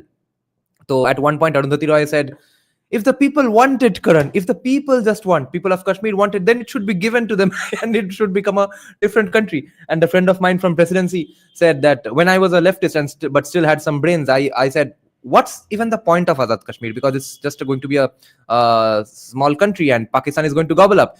So my friend from presidency said that India will protect it. Just like it has some responsibility towards Bhutan and Nepal, Sri Lanka. That's how Kashmir will be a different country. It will be independent, but India will protect it from Pakistan. Also, we are not going to pay our taxes because all of a sudden we are libertarian, but we are going to protect Kashmir as a different country. Oh God. Now, yeah, go on. How did Karan Thapar expose it? I mean, yeah, Karan Thapar, after getting so much insane points, Karan Thapar gave some pushback like, yeah, but how? Yeah, but exactly how is BJP autocratic, and exactly why should we give away Kashmir? So Arundhati Roy got pissed off and at one point said that, no, Karan, you are being ... and she didn't really complete the sentence. And Karan Thapar said, no, I'm just asking a question. so I have a point regarding that. If she thinks that just because people are demanding it, Kashmir should be given to Kashmiris. That means that Assamese people are demanding NRC, right? So that means we should do NRC. There are No, no, Assamese that would be people mobocracy. demanding We NRC. should So never listen to the mob. that We is should not. mobocracy, but an ethnic cleansing in the 1990s was not due to mobocracy. Yes, that was the So, wisdom of the masses. Yes. okay, sure. Now, we have two white supremacists in the chat. We have a Bengali white supremacist who is saying qualified white ছাড়া একাডেমিয়াতে উন্নতি করা যাবে white logo ke bina nahi hoga academia credentials, and another guy with Thomas Sowell in on the DP is saying সাদা চামড়ার লোক দেখে সবার জিভে জল এসে যায়, and so we need credentialed good white academics to build up the legitimacy of institutions, because we are not talking about just kids who follow politics all day. But we are talking about people in their first year, second year, or just passing out of school who don't follow politics. उनके सामने एक university का credential हमको बेचना है. We have to sell that. See, this is a great institution where you must feel like studying. So that credential is going to come from, that legitimacy is going to come from, unfortunately, Western academics. And you can't wait for them to have a decolonialized mind to get into gurukuls. I Now, agree with people, yeah, but my only point is the emphasis I would put is on qualified white academics and of not course, on of course. qualified white academics. So that's my Yeah, only difference with that. I agree with them mostly because I yeah, can see the colonial hangover in everyone, even now. yeah, yeah, right, right. I wonder how I got over it, because these days, if I see a white person who is, against my country or something, it just disgusts me. So, like I told you, with the thing I attended on gender and bullshit. So there also it was a white guy, but not impressive at all because he had nothing. I think a lot of exposure to white people might actually help, because then this fascination with color may also go down significantly, hopefully. M. Shastri has an interesting question. How would you define a standard? How would you define that particular standard, that very standard which could get rid of garbage thesis and studies? How would you set that, okay, if you don't meet this, and if you are doing these particular things, these are the do's and don'ts, then this thesis is not going to be accepted? Is there any way to do that? Okay, now when it comes to thesis, PhD thesis, every thesis is unique. Not so much, but ideally every thesis is supposed to be unique, right? Right, right. So setting a base standard for everyone may be a little difficult, but see, hard work and honest work, I won't say hard work, I have a problem with the term hard work, but honest work is evident. So every thesis, in case of every thesis, it's a different story, but you can figure out if they have done honest work or not, or whether they've just done a very floating kind of research. So I don't have an answer to what would be one monolithic standard for everyone, because there cannot be one monolithic standard. Because see, suppose there is someone who is studying a tribal village, just an example. So the person goes and stays there and studies their ways of life, writes about their recent developments or changes, whatever. Okay. And or someone goes there, stays with them, but doesn't really do any research about them, hangs out with them, has a good time and comes back. Okay. Yeah. Somewhere I think it will reflect in your work. And secondly, field work is not just about spending time with your participants. Before you go to spend time with them, you're supposed to do a heavy amount of literature review. You're supposed to read up a lot on what has already been done on it. And after reading up on that, you're supposed to find out who all have, written how many of the works are, which works are still relevant, which works are outdated, which works are propaganda. You can tell, if you start reading, you'll get a hang of it. You can tell which works are propagandist, which works have a problematic view, whatever, or don't have a problematic view, whatever it is. But you have to do a lot of literature review. Like when I was doing this, it took me around more than 8 months or so to finish a sufficient degree of literature review, and even then I felt like I could have done more, like Oscar Schindler. But that's the thing. Yeah. Sorry for that. But that's the thing, that you have to do a heavy amount of literature review, and the more you do literature review, the more refined your work is going to be. and it's going to show. Honest work shows. That's all I can say. And if you have done a sufficient amount of literature review and after that you entered the field, the way you look at things will be completely different from the way an unseasoned person will look at things. So the two steps both are important: your homework that you do as well as the field work that you conduct. And not every I, case will be a field work. Some people will do other kinds of statistical archival work as well. But even then, even for archival, statistical, whatever work you want to do, the literature review comes before that. And if you do that honestly enough, believe me, like it will show in your work automatically, and uh, people will be able to judge it. People who are experienced enough already, that is, not lazy professors. Yeah. I know one problem with literature review. You tell me, as a person in the academia versus me as a curious person looking into it from outside, am I criticizing just what they are discussing, or am I criticizing even the quality of research? Because again, the friend I was talking about, who went to do her PhD, then learned about epistemology and ontology from her friend, from her sister in presidency. She is on the verge of completing her PhD and is buried like 60 feet deep in literature review for the last many months.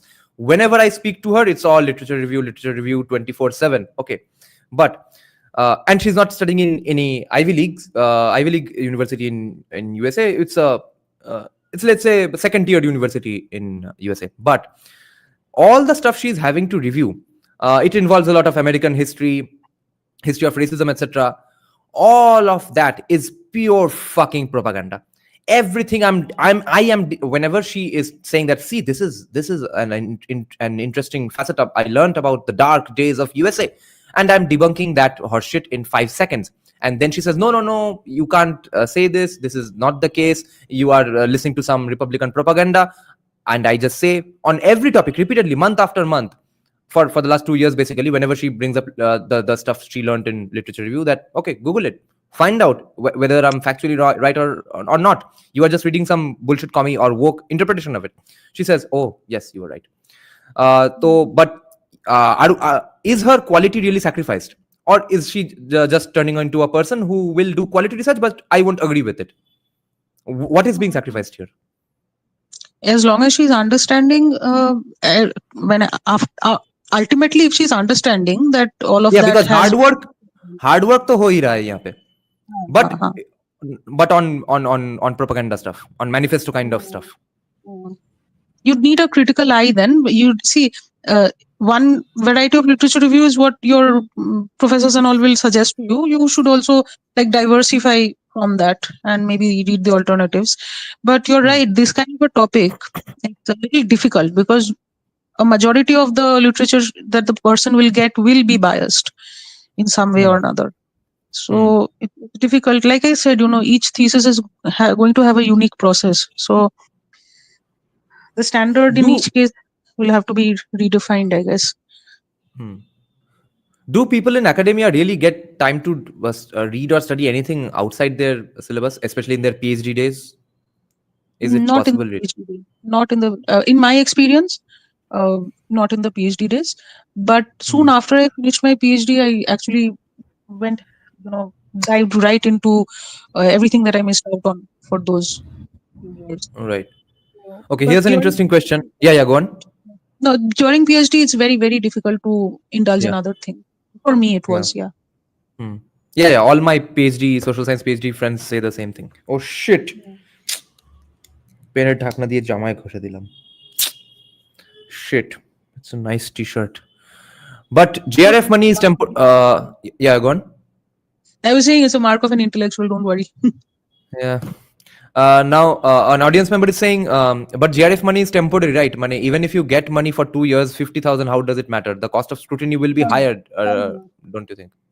You get the money for 5 years. Not 2 years. 2 years is JRF, then sorry, I think 3 years is JRF and then 2 years is SRF. So total of 5 years. Okay. And so what's the question? JRF is temporary money. Even if you get the money, how does it even matter? Cost of scrutiny will be higher. How will cost of scrutiny as in? Oh, because you had mentioned no how to channelize GRF money to bring in some accountability. No, no, cost of scrutiny won't be higher. Why will it be higher? Because right now it's like you get the money and you do research on whatever you want. What instead what we could do is we could offer certain fixed projects, or we could offer certain fixed topics, and based on that you can do whatever you want, something like that. That will reduce costs. You don't have to scrutinize whether or not every person is doing anti-Hindu or anti-India work or not. You can just fix certain areas of research, not even topics. Fix certain areas of research, and then based on that you do your work. Hmm. So see, even if you want to work on Kashmir, go ahead and work on Kashmir, but fix the area of research in such a way that it doesn't matter what separatists are saying, it doesn't matter what stone pelters are saying. Focus maybe on the economic development in Kashmir that's going on right now, things like that, things that actually matter. Who cares what a stone pelter's opinion is? I mean, there are people doing PhD interviewing stone pelters and their families. Who cares? Oral How is that accounts, relevant? So oral what? oral history. So what? Why should I care what they think? I will care whether that area of the country, of my country, is developing properly or not, whether there is tourism happening or not, whether I can go or not, whether I can go or not, whether my Hindu brothers and sisters who were once thrown away, whether they can resettle or not. These are the more But relevant questions. if the people want it, Karan. Yeah. If the people of Assam want NRC, Karan, what should we do? Now, Bhushalid is asking. Yeah, go Yeah, on. if the refugee populations living in West Bengal want CAA, Karan, what do we do? Bhushalid is asking if humanities is imposed on science and tech students, it's only fair that humanities students should be forced to study maths and chemistry. Yeah, I agree. Because so That would be many of fun. us take up humanities just to run away from the fear of studying mathematics. I don't see. Yeah. I don't want to judge such people, because many very intelligent people I know are scared of mathematics and joined humanities because of that reason. So Yeah. I don't want that. But I personally, I have actually been trying to study more statistics and study more. The reason why I picked up this Pranab Bardhan book was to get a more introductory view of economics, and learn more economic related terms, and learn how to read charts. I've been trying to coach myself in that direction. So I actually agree with this person that humanity students should be taught some degree of science. But like I said, the problem is right now, students seem to think that if I want an easy life, I go into humanities. If I want to run away from Yeah. mathematics, I go into humanities. So Yeah. if this is the mentality of students entering humanities, and then you teach them maths and science, I don't know, they may run and drop out or something, right in school or something like that. So I don't know whether that will be very helpful. But I don't know, maybe you can offer minor courses on these things, so that people who are actually interested and who are not very scared of mathematics can actually take it up.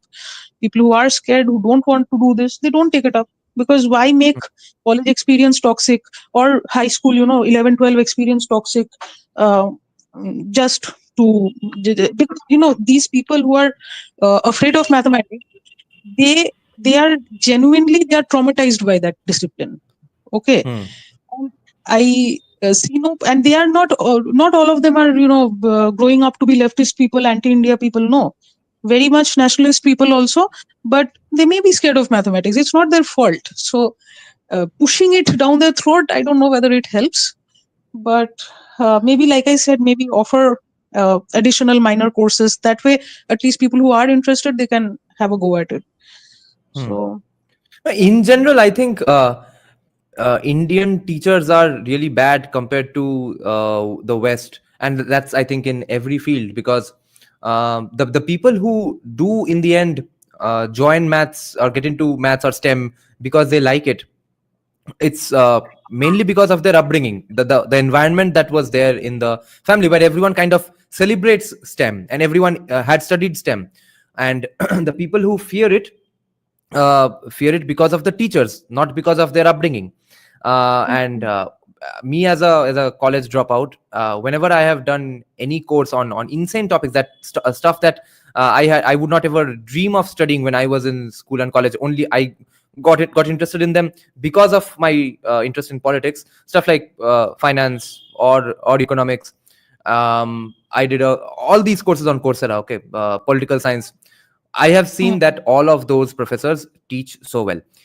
Even Hmm. music, every Hmm. music production masterclass that I download by Hans Zimmer or Timbaland, or even the music production, music arrangement, these are the courses I have done on Coursera as well. Hmm. All of these teachers, all of these subjects are way better than anybody I have come across in India. Now Right. even Khan Academy, the guy who runs it, is his name is Salman Khan, so he just calls himself Hmm. Sal Khan. He's an Hmm. NRI guy. His Hmm. parents were from Bangladesh.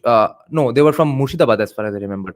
They went to USA in the 70s, and now he's a big shot tech bro, and he runs this educational website where every subject is taught for with visual cues and stuff.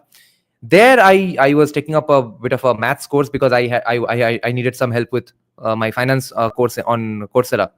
So that was the first time I felt a sort of a joy in learning maths. How is that Hmm. happening? There is definitely some insanely horrible communication and comprehension skills that Indian teachers have, but that the West doesn't have, which probably comes with a bit of holistic learning and communication. I don't see how that can come without a love or interest of literature and good movies and stuff. Maybe our past generations were brought up on, no, they were brought up on even better literature, so I don't know how the fuck everyone's comprehension and communication skills are bad in Indian teaching circles. But I think most people don't get into STEM is because of the teachers and the way STEM is talked about, that onko, Hmm. maths, you have the science, holy shit. If you make a big deal out of it, even before the kid gets into it, then it's a uh, wrong way to go down anyway. And So, couple of things just to add to what you just said. I agree with hmm, all of it. And hmm, one point is adult learning is very different from child learning, right? So you as a grown up person, you're choosing to learn these things, you're actually interested, and therefore even if it is bit difficult, you will cope with it and you will fight your way through it and learn it, right? Because you are hmm, genuinely interested in learning it. That's why you're doing these courses. But a child in school is doesn't have a choice. So there hmm. is a possibility of the child becoming more traumatized or more disgusted with the subject if the teacher is not good enough. So a lot of other contingencies come into play there. That is one thing. Second thing is that the very big problem I have seen I have been through a number of high schools, a number of schools actually. Yeah, high school only, I guess. So one problem that I've seen among the bad teachers is that Hmm. they have mostly become teachers because they got nothing else to do in life, and that made them want to assert their authority even more, and that Yes, made them the more fucking toxic. psychos, the kind Yeah, of people who become police officers, that's in terms of men, and some yeah, crazy women are the same kinds of women who become teachers, just because yeah. they felt unheard, the feeling of powerlessness. True, That's true. why they Yeah. teachers. So see, I have been lucky that way. I have had very good teachers also in my life, Of course. but Hmm. the few bad teachers that I have had have opened my eyes in a different way. Hmm. So we had even a even the PT teacher I had in one of my schools. Okay, I Hmm. mean, I'm sorry, but all she ever made us do was raise our arms and put our arms back down. Okay, that's it. But Yeah, yeah. such desire to dominate us even there. So Hmm. he would pick flaws with our our shoes, the white shoes, and say, "Ekhane, why the tiny dot there? Why the tiny speck of dust there?" So that's the Ga- degree of authority they crave. yeah. These people. You put such crazy fucking psychos in schools to teach children. How do you expect them to? How do you expect children to love the disciplines that are being taught to them, the subjects, right? Hmm. So. Uh, of course, like I said, good teachers are there, but the bad ones, they make the whole experience terrible, especially if they're teaching a specific subject.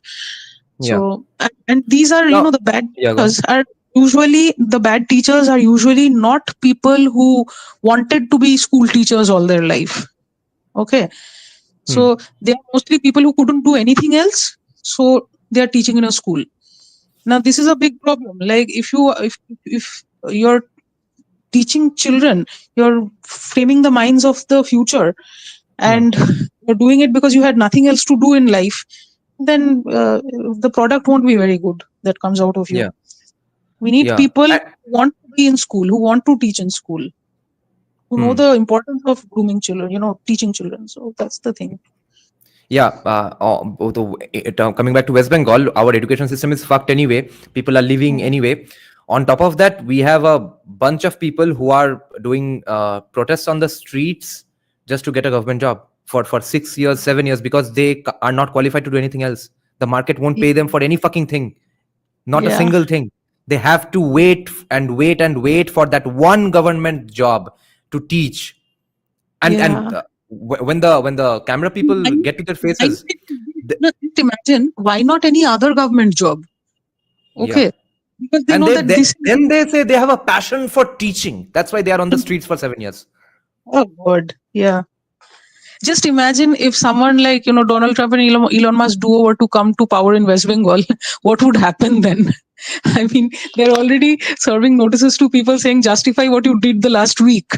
Suppose they ask these people, the ones teaching in these schools and colleges, just to get an easy life, what did you do last week? What would happen then? They did nothing last week. So Yeah, the whole system would just fall to the ground. I yes, honestly, I wish something like that, some power duo like that would come to power in West Bengal, so that there is some checks and balance, because the amount of money, public money being wasted on these institutions, and like I said, they have removed pass fail till class 8. So the students are academically suffering even more, because who will work hard if they know that they'll get promoted anyway, right? yeah, No student will work hard. yeah, So a huge overhaul is needed in the education yeah. sector. I was actually going to ask on this specifically. I had it noted down. What do you think of the pass fail going away? Because why is it bad? Why can't it be more inclusive? Why can't we all just learn and keep on learning up until class 12, and the tough things will come later on? We are learning even with pass fail. You and I went through the pass fail system. We learned. Hmm. So we don't need to remove pass fail in order to learn. Why delay people's education by making them fail? Not Who's going everyone. to pay So for it? no. So even if there is a person who repeats a class, that doesn't mean that he's going to suffer, because if he's repeating the class, it means it may have been necessary for him or her, and then the base is made stronger. You learn better. What we need to remove is not pass and fail, but the stigma associated with fail. That's what you need to remove. Because in my school, there were, every year that I graduated from one class to the other, there were one or two people who failed and who stayed back in that class and who became our classmates. Okay. Hmm. And over time, they became very close, and it was, we forgot that they were in a senior class before. First couple of days, a stigma is associated with that. That's true. They themselves also felt very conscious, but we forgot all of that. They became we all became very close, and they just continued their education, and it helped them. Do you really think that if you're not qualified enough, if you've not understood everything properly, and you're somehow just pushed to the senior class, that will be much worse for you? Because it means that the higher level studies that you're going to get there are not going to be comprehensive for you, and you're going to suffer more. So that's why I don't think removing pass fail is a good idea at all. Plus, I mean, this aspect is there, and secondly, if you remove pass fail, the majority of students will not study. They will not learn. Studying Mukhasta Vidya and all that I don't like, but they will not even try to learn anything, Yeah, because they'll know they'll graduate anyhow. And how are these students going to do well? And see, even in 9, 10, 11, 12, sometimes what happens is, in your board exams you're overmarked. Okay, this is something, it's like an openly known thing, that compared to your pre-boards, your board exams, you're usually a little more overmarked. So they may even somehow graduate school. And as it is, these days in West Bengal board, the pass marks has also been lowered greatly. When West Bengal board, in our childhood, I think the pass marks was 36. Now it's gone further down. Okay. Whereas usually in CBSE and ICSE, the pass marks is 40. Now it's much less than 36 also in West Bengal board. If I'm not wrong, the class is 25. So Oh. as it is, even in board exams, you have made it extremely easy for these students to pass. Okay. So you've removed pass fail. You've made passing boards extremely easy. Great. You have helped them so far. What happens after that? What happens when they start to go into the real world? Who has prepared them for it? Not that school has prepared you much anyway. I am not a believer in the fact that, in the thought that, school is equipping us with everything we need to know about the world. No. But let's face it, if you want a job in the organized sector, which is what most human beings tend to want, then you do need some degree of a solid education, right? Let's not romanticize a lack of education as a good thing, which some of the right wingers do in the US. So you do need a solid education, especially in school. In fact, I would not encourage everyone to go into college and university, but at least school education, it needs to be solid. And for it to be solid, you need pass fail. Now we have some comments that I need to reply to. Wait, yeah. So Pram and Buddhadev Bhattacharya are both asking, stigma nahi rahega to fail ka meaning kya hai? Stigma and failure going away is as real as a unicorn. What I would say is that stigma, if it happens organically from the children around them, then it's fine. If it's officially bullying, then of course that needs to be prevented. But the stigma should not come from the school authorities, from the teacher themselves. The teacher must not come and make fun of the guy who has failed and or is repeating a class. There we'll have other dire consequences. Like I said, the people who repeated classes when with us, who were seniors and became our classmates, many of them became very close with the new students. One of my closest friends with whom I'm still in touch was a person who repeated class 6 and then joined. When I went up to class 6, repeated class 6. So she's one of my closest friends till date. Yeah. It's not like that. Children aren't all that diabolical. I mean, yeah. Now, the other thing I need to respond to is, I need to clarify actually, Buddhadev Arkar is saying that, but don't you think the job is rightfully theirs, meaning those TET candidates? I mean, let's not give TMC a bailout here. Yes, 100% yes. The job is rightfully theirs, but it's a retard versus retard conversation and competition going on at this point. The entire phenomenon really. Now, Bhusharit is asking, has decades of rewarding left-wing research and upending dissent made humanities a fetid cesspool of mediocrity? Yes, indeed. Straightforward answer, yes. 1,000 times yes. Right. Wait, we'll take the next question here. Yeah, this is an important follow-up. Does this mediocrity give rise to mediocre socio-political policy think tanks? And hence the national policy making suffers. For example, our understanding of history and society is poor because of NCRT books and the horrible Dumontian view on caste. This is something I haven't thought about, because people who are making the policy, how many of them are a victim of this system and how many of them are not? That is something we need to get into first. But I think at least partially that may be true. But I'll be honest with you, this new education policy that the BJP has implemented, this actually has a few very good, reforms. For instance, they have this system whereby if you join college and if you quit midway, say you've completed till the second year or third year and you quit midway, because now it's a 4-year graduation degree, you can have the option of coming back even a decade later or many years later and completing the degree. So I think this freedom is a very good idea. Although leftists are saying that this will incentivize people to drop out, but it is not a dropout to begin with. Even if you complete 1 year, you get a diploma. If you complete 2 years, you get some degree. If you complete 3 years, you get another kind of a degree. And then you complete 4 years, you get some other kind of degree. So it's not incentivizing people to drop out. It's in fact allowing people the freedom to explore other options and then come back if they like. Because because I am acquainted with a lot of students who are from very poor rural backgrounds. Okay, so for them, college is a huge luxury. So some of them have to drop out for financial reasons because they really cannot afford it. so these students, once they get a job, or they find some work or the other, so if they find that work, and after that, after a few years, they have saved up money and want to complete the degree, they can. So the NEP to that extent is quite open and liberating in that sense. Hmm. Okay. Other Before we than that take, also, no, yeah, yeah, other go than on. that, the question regarding policy, it could be partially true that the people who don't have really good ideas or a very good education, they are framing the policy, Yeah, then it's yeah, bound to have an effect. Yeah. yeah. It would make sense. It was a very good point. We'll take basically this next question on the screen, but before that, let me again respond to something on the screen here on the live chat. Some nice comments, statements have come. AK Bromo is asking, who is going to teach the students the basic things which are non-academic? Who's going to teach the boys not to ogle at girls? Who's going to teach not to litter? Basic manners? Their parents can't. First of all, their parents ideally are the only ones who can, or pop culture and social media. So who else is going to teach this stuff? The only other way to do it is just by being those things themselves. The parents. You don't even have to teach a lot of things.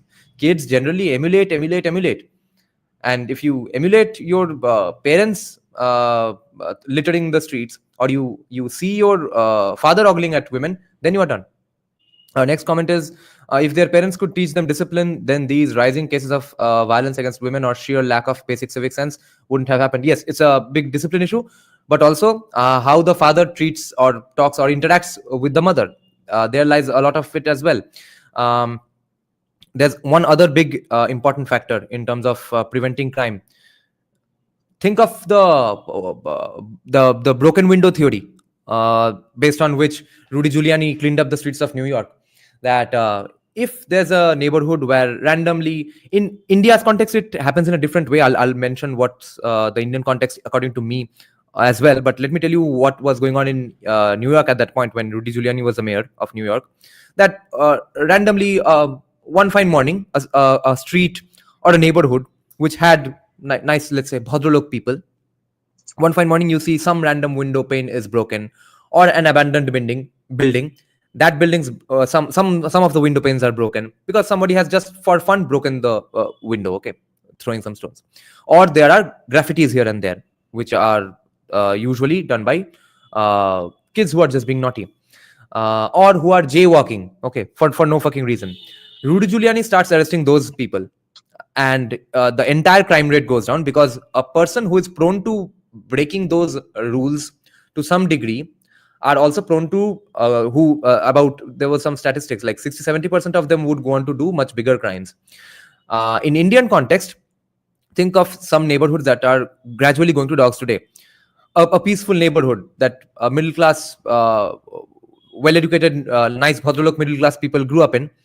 Suddenly you see, after the evenings, bike gangs, or even 2-3 bikes go through your neighborhood, on which guys are giving galis or having beer and stuff, and shouting at the top of their voices while passing through the neighborhood, which would never fucking happen when we were kids. The elders in the neighborhood come out and thrash the shit out of them. They would say, "Who the fuck are you?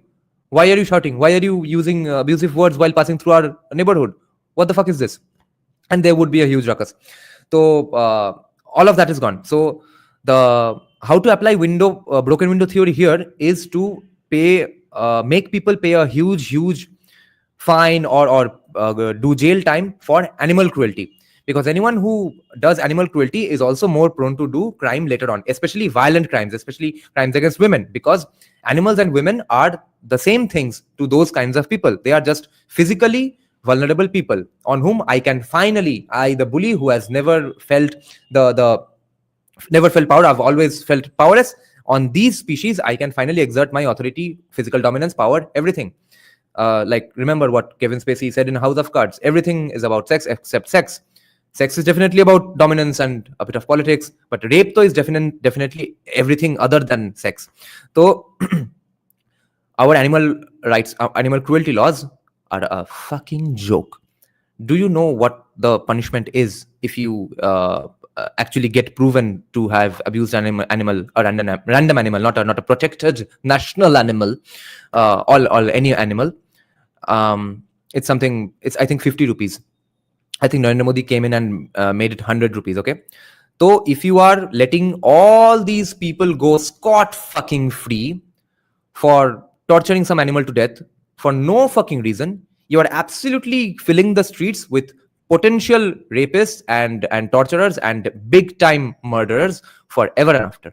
You have to take animal cruelty insanely seriously in order to prevent cruelty on humans. Now, what was the other thing he mentioned? Yeah, this was it. Okay. Now, Boshali, these question. Ask, do you think drugs has something to do with such delinquent behavior at JU? I agree. I think so. Okay. Like I said, when you're a teenager, breaking rules sounds like fun, and then you are given a few drugs that anyway mess with your brain. And an already delinquent brain is more likely to become more and more delinquent. So Hmm. I feel that it has a big role to play. Moinagda is saying, pointing out something interesting, that when he was in JU, even the people who were into drugs, they did not do drugs inside the campus. Okay, they had a minimum respect for the professors, but that was in the STEM departments, not in the arts departments. The people in the arts department, according to him, had the let's say uh, they were the ones who were going around smoking in front of professors because they don't Yeah. believe in hierarchies. I have a friend. I have so many commie friends. Holy shit! I can't finish my commie friend stories. I have a friend who is transgender at this point, and recently has tried to reconnect.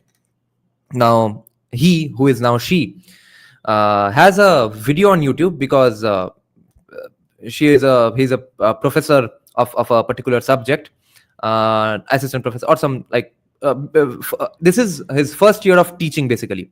Now, in order to connect with his students, he has a video up on YouTube where he says that, you see, I don't believe in this professor student relationship. I'm not above you. We are basically two friends hanging out, and we are going to talk about stuff. We are going to talk about issues, and that's how we are going to learn. uh, then how is it going to happen?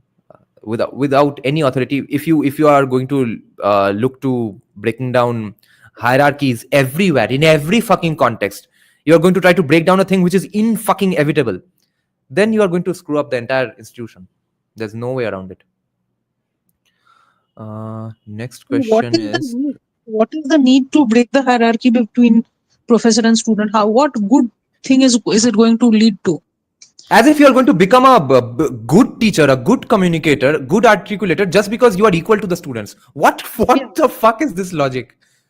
See, if As if you my can't learn teacher something from someone you respect.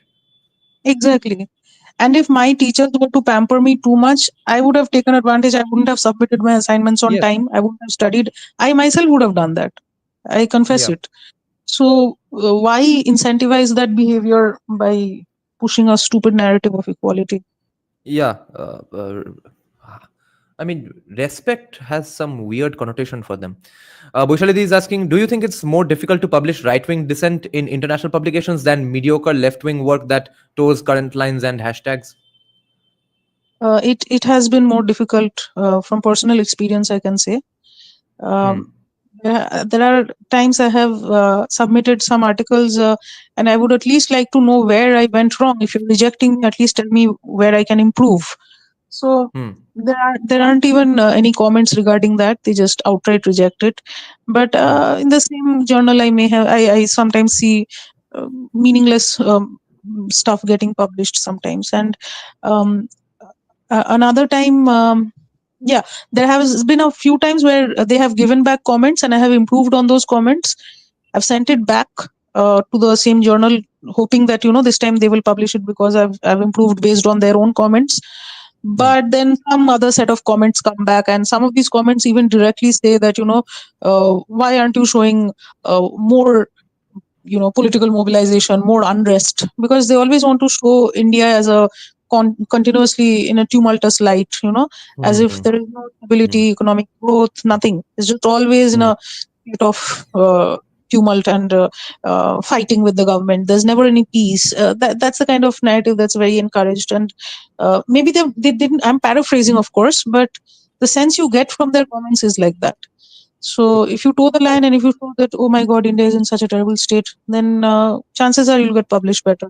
Even if you don't show that India is constantly fighting with each other Indians, even if you don't show that, if you at least show that, the various, because India is a very diverse country, and if you can just show that various sections of the population are against the unity of India or against the idea of the Indian nation, that is enough to push you forward.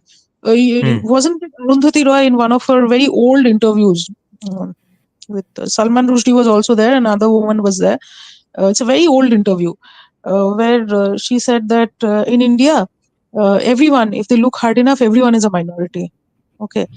So he tries to push this idea in the sense that if everyone's a minority, everyone's being discriminated against, which means India is the big bad villain. But let's face it, if even we take her seriously, if everyone is indeed a minority and everyone is coexisting, that means that India is not the big bad villain that she's trying to make it out to be. We are not constantly warring with each other. It's not that situation here. So, But if the conflicts people want it, Karan, Oh, God, yeah. I have Sometimes a I think even the yeah. people Go don't on. want it. Like if you go and talk to ordinary middle class Kashmiris who Yeah. actually want a better life, they may not even want this kind of militants. See, like there are Bengali people these Bangla Pokho people who even talk about Bengali separatism, right? Not, I have seen that in the comment sections in that some videos of Gorgo Chatterjee that Bengali nationalism, that kind of bullshit. But do all Bengalis actually even want that? We don't. We are very happy to be a part of India. So I'm not saying that every Kashmiri is happy to be a part of India or whatever, but they may not want the constant violence all the time. They may want something good for their children. Okay. So I don't think even the people want so much violence. I think only Arundhati Roy type people want so much violence. She wants all that nonsense. And that's why she will want to create a narrative where people want this. People want it or you want it. Now everyone has this scope out of the people want it. The people want it. This reminds me that when Trinamool was still a long shot from coming to power, and ABP Ananda had just recently come on the scene. So one day, Shuman of ABP Ananda had said something hilarious to a Trinamool guy because they had recently called a bandh, and that's when it was Buddhadev Bhattacharya's time. Everyone was thinking that now finally West Bengal is going to be great again. Bharat Sabha Sheshth Ashono Lobe, etc. And now the time for bandhs is gone finally. CPM had all of a sudden become a little anti-bandh, and Trinamool they had to play according to the left's rules because they were the new kids on the block. So they were calling for strikes and being violent and stuff. So when they were debating this stuff, that why a bandh for this issue, the Trinamool person was going on saying that manush bolche manusher jonno. So after saying manush for 15-20 times, Shuman says, "To bond to apnara dekhechen, bond to manush rakheni." That the strike was called by you. The strike was not called by the people. So where's the survey that you have done that the people want the strike? And to point out to Boishalidi here, it's less the blame on West, and I think more a blame on India why this happens. Because remember, all the papers on Japan that we have discussed, you will see in the beginning that all of those researchers are funded by the Japanese government. Today, see, core, the absolute, let's say, sanctum sanctorum of academia, whatever that produces, that trickles down to the mainstream after about a decade through many pathways. Okay, pop culture, social media, etc., memes, everything. Now today, this positive vibe about Japan that we have is their investment into the education system for the last 30 years, 40 years. Okay, no one calls Japan a bad country. How is that possible without PR? It doesn't happen without PR. Only pictures of Japan you see are clean roads. Are you saying there's no fucking dark alley filled with trash in Japan? There's no mafia don in Japan. Okay, who the fuck were yakuza? They were feeding street dogs. And Japan's caste system, they paid these academics to say that yes, we had a caste system and now it's gone uh, because of capitalism.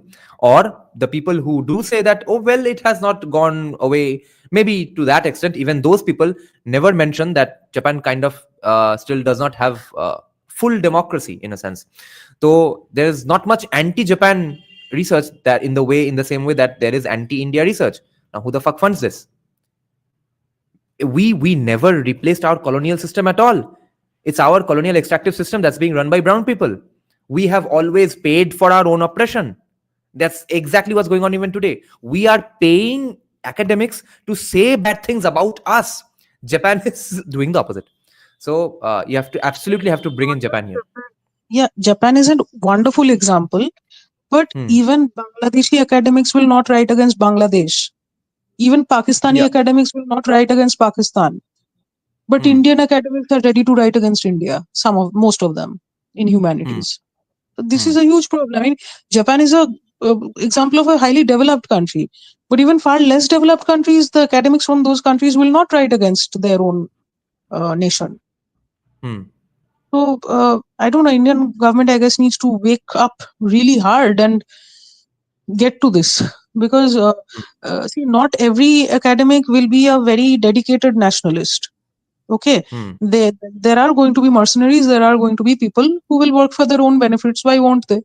Okay, so there will be people who will just play to the tunes of whatever is being incentivized. So you need to incentivize nationalist thought in India again. Next question is PhD worth it in social science? I wish it were, but it is necessary if you want to go far ahead in academics. So, but for getting a job in the private sector and so on, it's not really necessary. Only if you want to stay in academics, it's necessary, because these days everyone is getting one. That's why it's necessary, not because it gives you great knowledge. It can give you great knowledge if you work hard enough, but yeah, mostly it's necessary because everyone has one now in academics. Yeah. Right. Here's an interesting question. What do you think about private funding for research? If I can get my money from some institute on my own, then what is your take? Yeah. So there are some. I can't name the institutes. I can't remember, but I think there are systems like that in place. And you can apply there. You just have to search. I think I have never tried because I didn't need to, but it is possible. But if your question is whether I advocate private funding as a blanket category for all PhDs, if that is the question you're asking, then no, I don't think that's the best idea, because this is something I've heard, that American universities are often largely funded with Chinese money or Arab money, and therefore the kind of work they produce advocates the politics of these other countries. So Yes. and oftentimes that money can be channelized through private medium as well.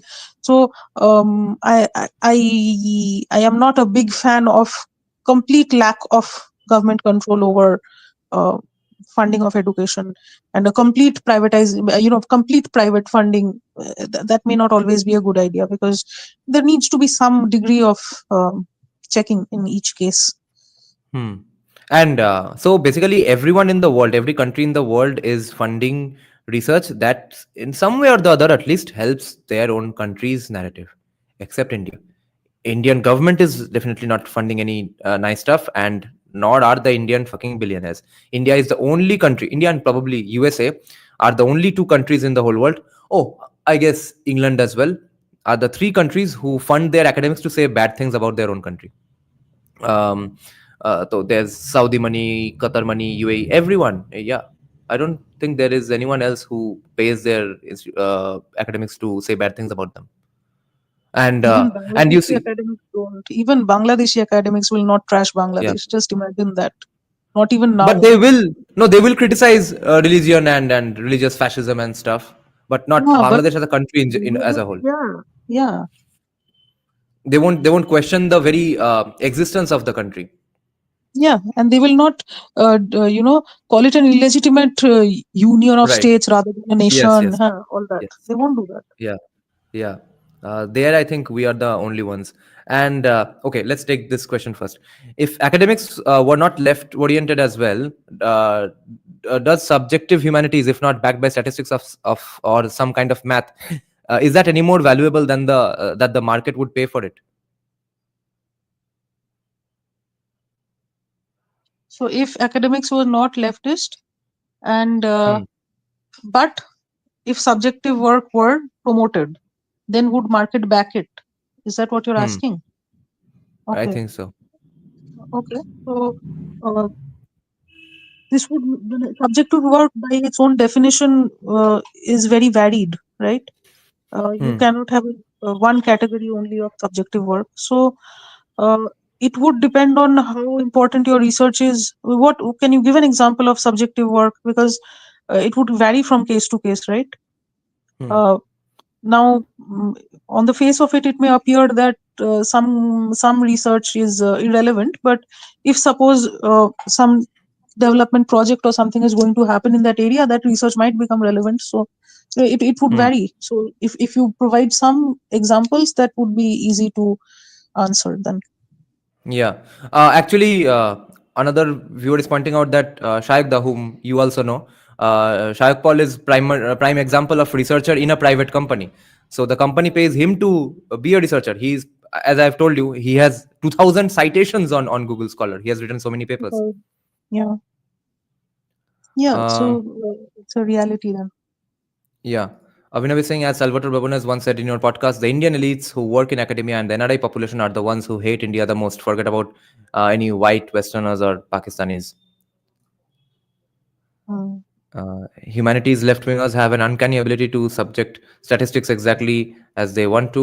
India is the only slave colony that pays reparations to its. Yeah. Yeah. Uh, True. okay, that seems to be the end of the audience questions. Let me see if I have something left. Uh, yes, this was yeah. We are through all the questions. Oh, this was a lot. I think this was our longest live stream podcast with you. Okay. Wait. Here's another question. Yeah, this is the second time he's asking this. Many global corporations have R&D departments in India. Has that helped us in any way? Do they provide funding or something, or is it just for jobs and has no connection to improving research in India? This is sort of As a far as geopolitical I, question. as far as I know, the R&D departments are attached to specific companies. So, suppose like LG or whatever, Samsung, so they have their own R&D departments for their own production, as far as I know. So, Hmm. I believe this has little to do with academic related work, but whatever R&D they are doing, if some of it is available for public viewing, then uh, it could contribute to the existing body of literature. But Hmm. as far as I know, R&D of specific companies are meant for those companies only, because Hmm. that's the resource they are using to develop their own product, no, to sell it in the market. So why will they make it a public academic thing? Hmm. Okay then, ma'am. Thank you very Thank much you. for joining today's live stream. It was a very nice discussion and very broad. We covered countless topics. Thank you Okay, guys thank also you. for joining in the live stream. Thank you, ma'am. Hope to have you back soon. Good night, guys. Good night, ma'am. যদি সবাই ফিরে যায় ওরে ওরে ও ভাগা সবাই ফিরে যায় যদি গহন পথে যাওয়ার কালে কেউ ফিরে না যায় তবে পথের কাটা তুই রক্ত মাখা চরণ তলে একলা দলরে তুই রক্ত মাখা চরণ তলে একলা দলরে যদি তোর ডাক শুনে কেউ না আসে তবে একলা চলো রে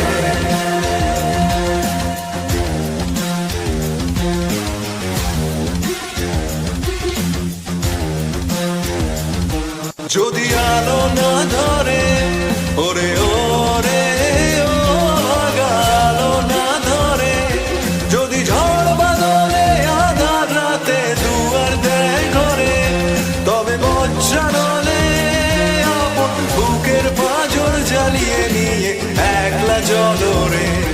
আপন বুকের পাঁজর চালিয়ে নিয়ে একলা চলো রে, যদি তোর ডাক শুনে কেউ না আসে তবে একলা চলো রে।